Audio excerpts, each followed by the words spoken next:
Welcome to the Kingspiration Podcast. This is the place where you'll learn how to get unstuck and gain momentum in your life and business. Each week, we tackle the real aspects of entrepreneurship, personal development, relationships, and fitness. I'm your co-host, Ethan King, from Atlanta, Georgia, USA, entrepreneur, TEDx speaker, and best-selling author of Wealth Beyond Money. And I'm your co-host, Justin King, no relation to Ethan, from Cape Town, South Africa, entrepreneur, speaker, and business growth strategist. Our journey crosses continents and cultures, sharing wisdom and experiences to propel you forward. Welcome to Kingspiration. Let's start the conversation. All right, if I say fill in the blank masculinity, what is the first word that comes to mind, Justin? Don't want to say it. I don't want to say it. I know you guys are thinking it. Toxic masculinity. So What we're talking about today is why. Why is that the case? Why is the word toxic perceived masculinity so often? What is toxic masculinity? Does it have to be toxic? What is non-toxic masculinity? So we're just going to have an open discussion about that today and maybe talk about some examples in pop culture and see if we can figure this thing out. So what do you think, Justin? Why does the word toxic seem to precede masculinity so often in culture? I wish I knew. It's a strange one. It's a difficult one. It's actually one that I really struggle with because I'm pretty old school in my approach from the point of view that I really believe in chivalry. And I feel that the idea of toxic masculinity has even impacted the idea that chivalry is gentlemanly, and it's a great way to, it's a great set of values to have, and it's a wonderful way to treat others, and in particular a lovely way to treat women. I think that toxic masculinity has just become, it's a relatively easy label to slap onto somebody, and it's an easy label, particularly when you able to hide online behind your computer, keyboard warrior. It's an easy label to slap on a man who may have displayed characteristics that we don't necessarily, as a society or an individual, don't condone. But now you're painting it with a very broad brush, all men. Whereas the question, I suppose, is, were the actions of that individual toxic, or are all men toxic based on what that individual has just done? If that makes sense.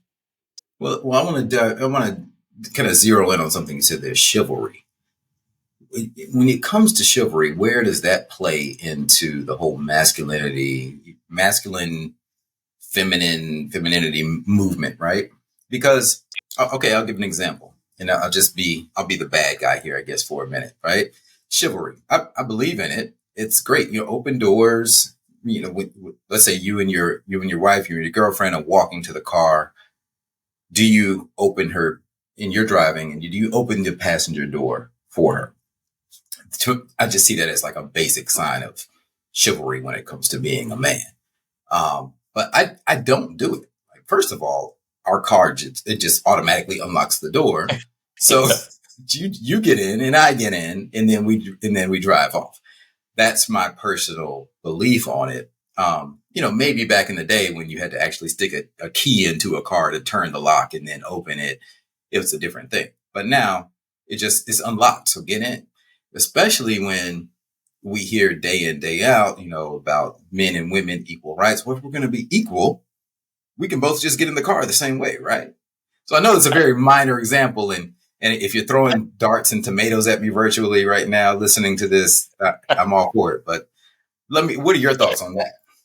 Yeah, I hear what you're saying, but for me it would be slightly different. It would be letting a lady walk through we get to the door to get together and I allow her to go through first, or we waiting in a queue somewhere and I've managed to find a seat a little bit earlier, and then a lady or a woman or two show up and I give up my seat to let them sit down. So you wouldn't give up your seat for me, Justin? You wouldn't let me sit down? You wouldn't let me go through the door first? You're a strong fit individual, young man. Wait, so you're saying that women are weaker? Is that what you're saying? That's toxic masculinity, Justin.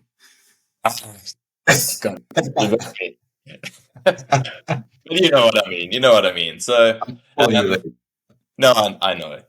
But yeah, so those are the types of things that I really do believe in. If a woman was carrying a whole bunch of shopping bags, I would offer to help. But having said that, I would think historically I wouldn't have thought twice about doing it. Now I do, because I'm never too sure if the response that could come up or I may receive is just similar to what you've said in jest now. That Hmm. do you think I'm too weak? Do you think I cannot carry these bags on my own? Why do I need to go through the door first? We equals you go before me. It's like it's a confusing time to be in as far as well, where does this chivalry live and die? And you also hear Hmm. a lot of stats, and I mustn't butcher this the statistic, but it's something along the lines of 86% of women would like men to make the first move as far as approaching them. Just Hmm. when I say make the first move, I just mean approach them. Hmm. But at the same time, there was the Me Too movement and all of that, which is quite broadly painted a lot of. I don't want to say all men because I'm going to really sound like I'm whinging now, but as pretty creepy. And don't get me wrong, there were a lot of really terrible things that happened, so I completely Hmm. understand it.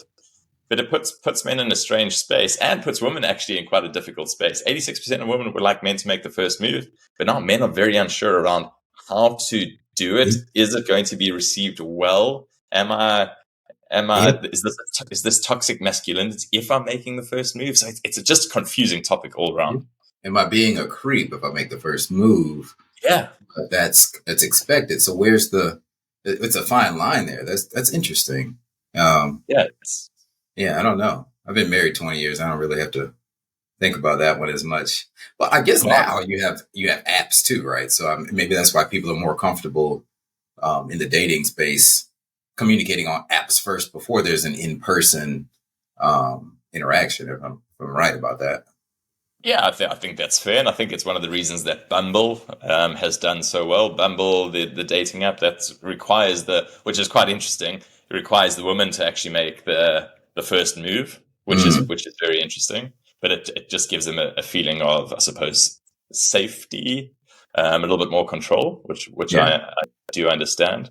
But 100%. yeah, it's an interesting time because I think as well. If and again, I don't want to start making up statistics here, but I think a lot of women also like the idea of having the sense of security that a masculine man brings Mm, to them when they are together. So, mm, and I do. I mean, again, I'm old school, but I feel like a man's role, and a big part of a man's role in society is to look after I don't want to say look after, but to help and be a warrior for for those that aren't necessarily as strong in certain instances. So I don't know. mm. I'm very old school in my mentality, but in a good way, in a chivalrous way. Yeah, okay, I like it. Thinking back to your example though, on like because I really want to examine these social situations where, let's say you are sitting down. Let's say I'm sitting down and there's another woman, or there's a woman who comes and she's young, able-bodied. She's not carrying bags. Let's say she's in the same position I'm in, but I'm already seated, and then she comes. Should I be a quote unquote gentleman and get up and let her sit down, or are we equal and like, hey, I'm sitting here, you weren't, there's not a seat, oh well. Like, is it bad for me to think that way? Because it's different if someone is carrying, let's say, a child or a baby, or let's say they're older, or if they're disabled in some way, or they are carrying a bunch of bags or something. Then I think it makes it easier, whether that person is male or female, to say, hey, would you like to have this seat? That's a courteous thing to do, regardless of gender.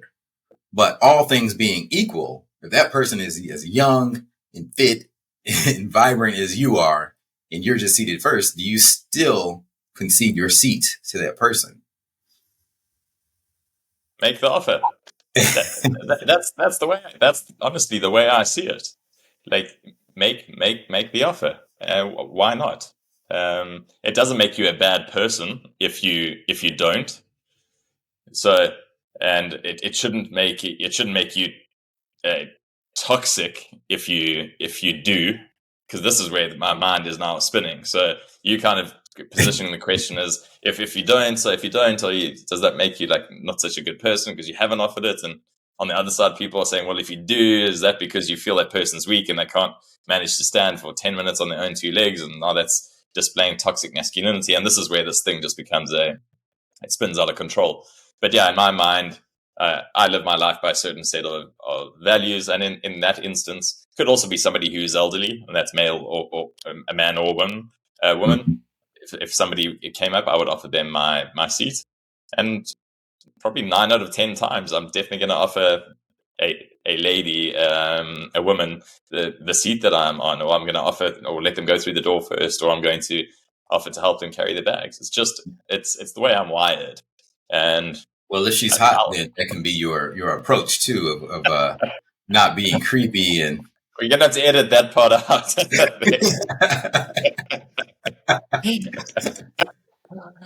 You're not wrong, though. You're not wrong. 100%. So it's a great. Let's be honest. That is also a great way to uh, make a move. And I don't mean that again in a creepy way, but to introduce yourself to somebody. It's a great way to show somebody that you have this gentlemanly nature where you're letting them sit down, you're letting them go through the door, you're helping them carry their bags, you can start some sort of a conversation. So for sure, like that is part of the way that you would meet somebody. I think a lot of people throw the term out that they'd love to meet somebody organically. I know that I use it all the time. And that is Mhm. a great way to meet somebody organically, because you're not doing it for any ill-intentioned reason. Right. You're doing it because you gentlemanly, and you live your life by these set of values. But it does present an opportunity to meet somebody in a really organic way. Yeah. And I guess to give our listeners some takeaway value, if you are if you're a man interested in approaching a woman and you don't want to be seen as a creep, one way to do that, I used to study like pickup artistry and all that kind of stuff back in the day, decades ago. But just open up with something that's very generic, like, hey, do you know where the Starbucks is around here? Something like that. You have directions where it's not seen like.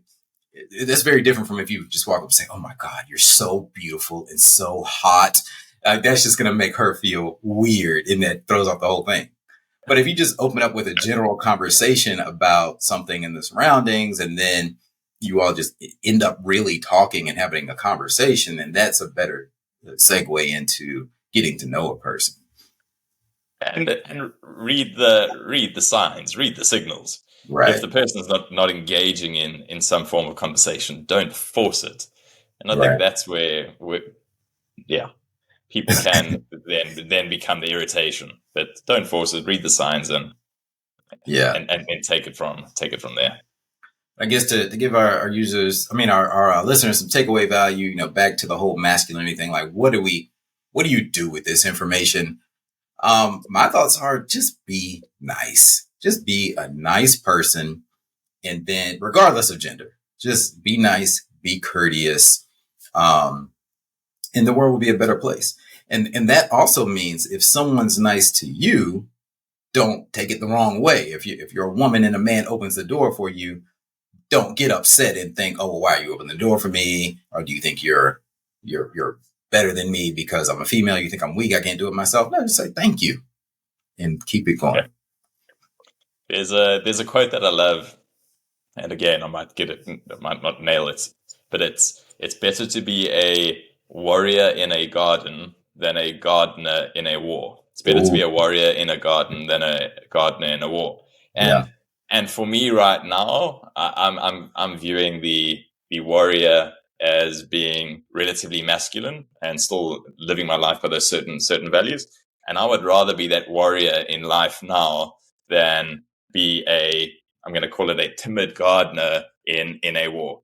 And yeah, that's the choice that I'm making, and I feel it's the right choice. And I feel like it serves a purpose and serves me and it serves those people around me. that's a So great quote. that's where I'll leave it. Yeah, we'll end it there. That's a great quote. I've never heard that one before, but I love it. Be a warrior. It's better to be a warrior in a garden than to be a gardener in a war. That's a wrap for today's episode of Kingspiration. We hope this conversation sparked insights to ignite action in your life and business. We're on this journey together, sharing our challenges and successes to help all of us take the next step towards building momentum and ultimately reaching our goals. If you found value in today's episode, please share it with someone else who might benefit and leave us a 5-star review. And remember to hit subscribe so you don't miss out on our weekly conversations. Until next time, keep rolling, keep growing, and keep being inspired.